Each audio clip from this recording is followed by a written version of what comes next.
Guys, Indonesia में चावल यानी कि राइस की खेती करने के लिए वो लोग राइस फिश टेक्निक का इस्तेमाल करते हैं। अब ये क्या है, डोंट वरी, मैं आपको बताता हूँ। एक्चुअली इसमें होता कुछ यूं है कि राइस की खेती करने में फसलों के बीच में जो पानी होता है उसमें वो लोग मछलियां छोड़ देते हैं और मछलियों को वो लोग पालते भी हैं। अब होता कुछ यूं है कि मछलियों की ड्रॉपिंग बेसिकली किस तरह से काम करती है, फर्टिलाइजर की तरह से, और मछलियां एक्चुअली पेस्ट और इंसेक्ट्स को खा भी लेती हैं। अब इससे डबल फायदा हो गया, फर्टिलाइजर की जरूरत नहीं पड़ी, पेस्टिसाइड की भी जरूरत नहीं पड़ी, और इससे जो ऑक्सीजन की सर्कुलेशन होती है उससे 10% ज्यादा पैदावार होती है चावल की। है ना ये कमाल की टेक्निक। आपको ये टेक्निक सुन के कैसा लगा, चैट सेक्शन में लिखना मत भूलिएगा। गाइस, एक बहुत ही इंटरेस्टिंग साइंटिफिक फैक्ट बताता हूं।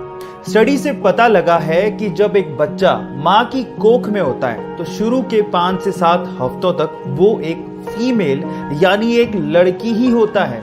यानी कि इस दुनिया में जितने भी इंसान थे वो एक पॉइंट ऑफ टाइम पे फीमेल ही थे। 5 से 7 हफ्तों के बाद उनमें ऑर्गन्स डेवलप होने शुरू होते हैं। गाइस, ये साइंटिफिक फैक्ट जान के आपको कैसा लगा, चैट सेक्शन में लिखना मत भूलिएगा। हुंडई दुनिया की सबसे बड़ी कार मैन्युफैक्चरिंग कंपनीज में से एक है। आप लोगों ने इसका लोगो तो देखा ही होगा, लेकिन क्या आप इस लोगो का मतलब जानते हैं? शुरू में तो ये सिर्फ एक लेटर एच की तरह दिखता है जो कि शायद आपके हिसाब से हुंडई को रिप्रेजेंट करता होगा, लेकिन इसका एक हिडन मतलब भी है। उसमें 2 लोग एक दूसरे का हाथ यूं पकड़ के खड़े हैं, जिसमें से एक है कस्टमर और दूसरा है हुंडई का रिप्रेजेंटेटिव। और वहां पर यह बताने की कोशिश की जा रही है कि कस्टमर और हुंडई के बीच में ट्रस्ट और सेटिस्फेक्शन का एक रिलेशनशिप है। क्या इस हिडन मतलब को इससे पहले तक आप लोग जानते थे? और अगर नहीं जानते थे, चैट सेक्शन में लिखना मत भूलिएगा।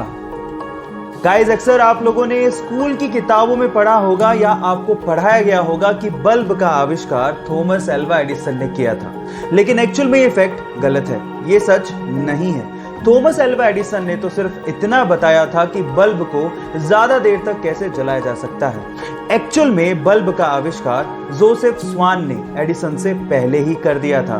तो अपने फैक्ट को दुरुस्त कीजिए और ऐसी ही फैक्चुअल और मोटिवेशनल वीडियोस देखने के लिए मुझे फॉलो करना मत भूलिएगा। मिलते हैं अगले वीडियो में। Thank you.